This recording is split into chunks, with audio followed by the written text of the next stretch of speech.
Darren, another win at the Abbey and Cambridgeshire remains blue. It does, and similar to last season, spanked them at our place and then dug out a 1-0 here. It was always going to be a bit of quality to win a game like that, and the game didn't surprise me at all. I thought we controlled the game early doors. We started the game really well, and we had 1 or 2 half chances. We contained anything they gave us. They didn't give us any problems. One right at the death of the half. Apart from that, they didn't give us anything first half. Second half, we just needed to step up the quality in the last third.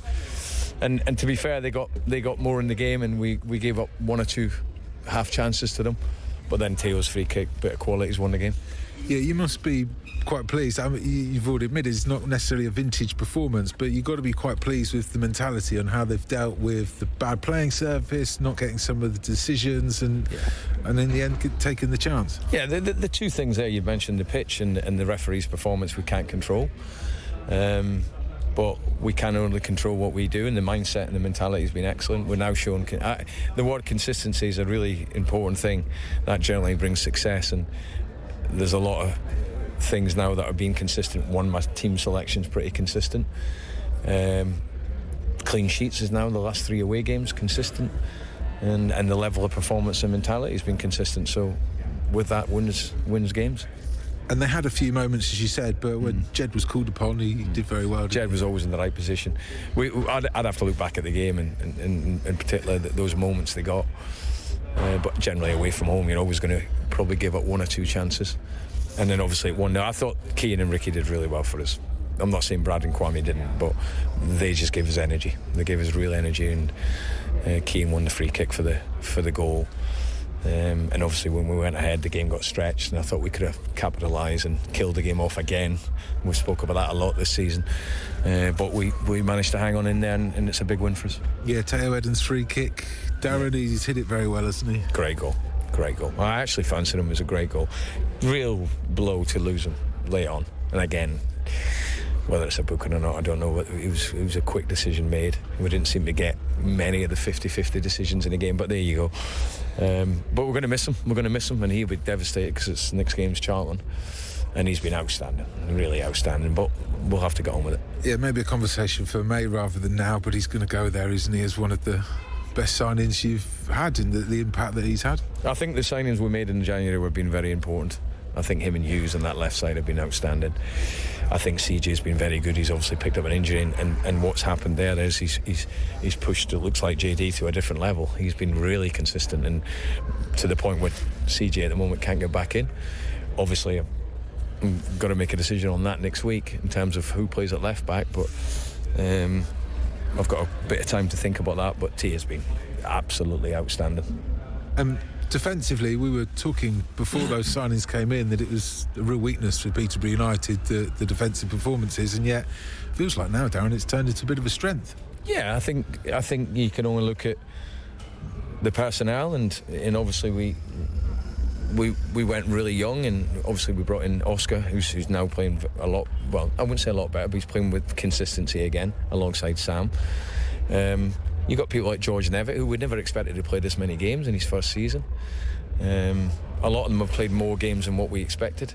You've had Jadel, who came in as a centre-half, has been injured most of the season. So there's reasons why we've probably not had that consistency defensively. And I think you can clearly see that the January signings have made a big difference. And how big a lift is it to have Kwame Poku back in the squad, and what did you make of the performance today, and was it kind of easy to slot him straight into the starting lineup? It wasn't easy. It was a difficult decision because Keane's been very good, but I knew the game, how it would be, in the sense of it would be quite hectic and frantic and probably not so much space on the pitch, so Kwame's better in tight areas. I thought Kwame was good. I thought he did fine. I thought he looked strong physically, actually. And then I felt as the game went on, Keane would be a better sub, as in the game would open up, and that's how it turned out. I thought Keane was outstanding when he came on, but yeah, Kwame's in a good place. He looks good. He looks fit. You know the player he is. He's only going to get stronger and stronger.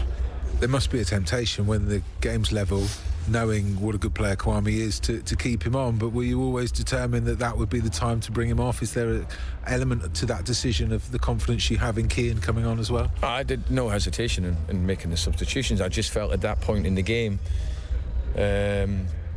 they started getting a bit of a foothold in it, and I just felt we needed a bit more energy at the top end of the pitch, and certainly we got that.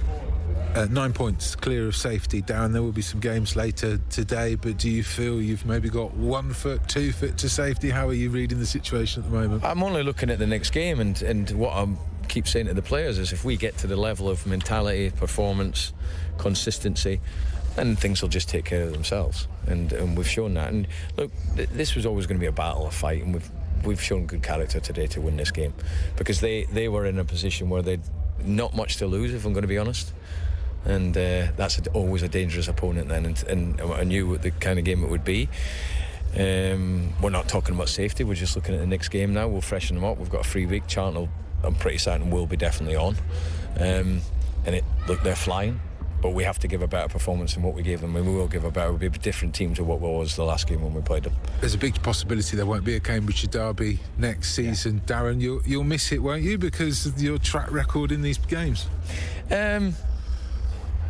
Don't know, maybe.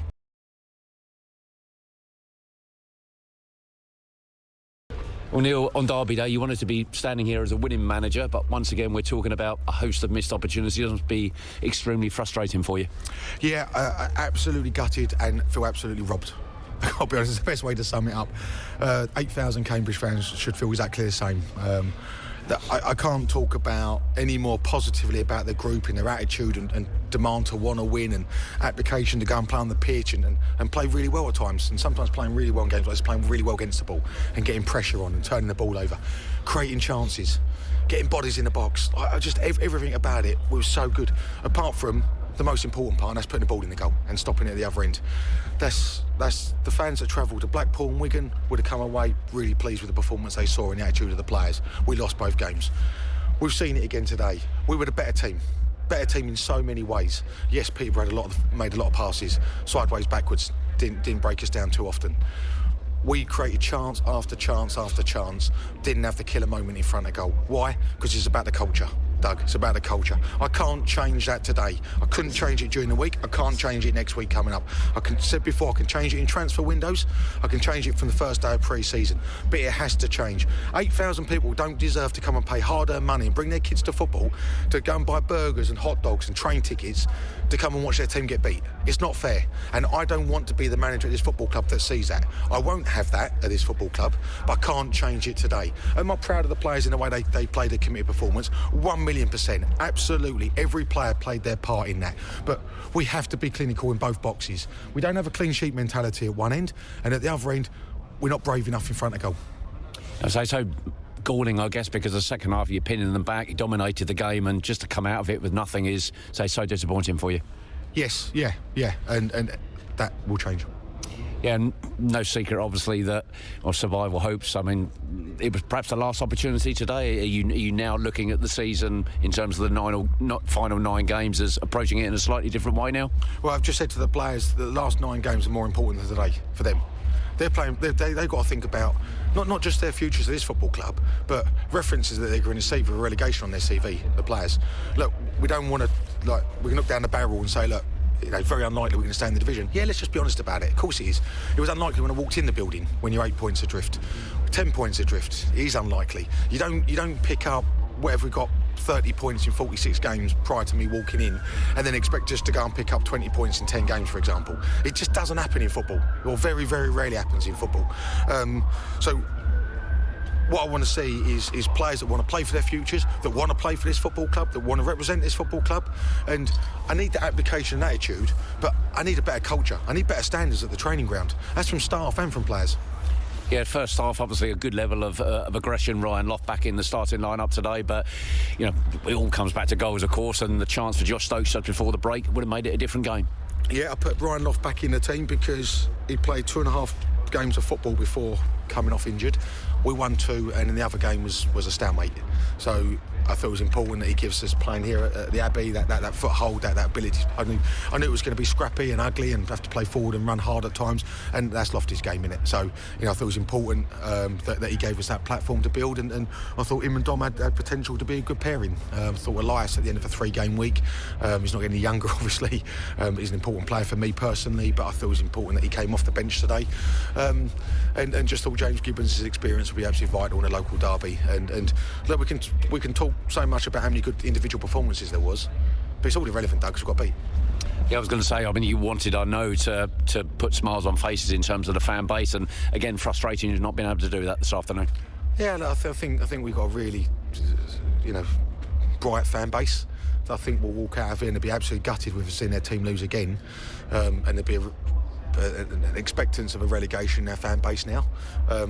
But I think the brightness of the fan base will walk out and go, actually, we're better than Peterborough.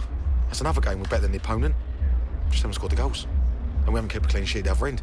And I think they listen to my words and they see my passion and my honesty in what I say. And I think we all see the same thing. We've just got to be better in both boxes. Yeah, 9 games left now. For the players, how do you want them to approach it? Obviously, a lot of them out of contract, a lot of in contract, and some of them will be playing for deals next season. Yeah, here and at other football clubs. It's their livelihoods. It's their job, but it's also their passion and their hobby as well. And they have to show me, they have to show us, that they have to show the football industry that they're worthy of place at football clubs.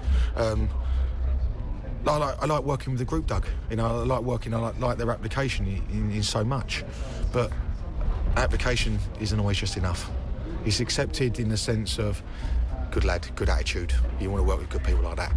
But you've got to have the killer instinct as well, in both boxes. You've got to have the drive and the determination. That's what sets levels. That's what levels is in football. Levels is players that play in the National League and League Two is because they're missing something. Sometimes it's because they're not quick enough. Sometimes they're not technical enough. Sometimes because they just haven't got the bloody heart for it, Doug. So, that's what I'm seeing in the group at the moment. And that's what I question about this group, is have they got the passion and the drive and the hunger to win games of football? Well, clearly not. Thank you, gentlemen.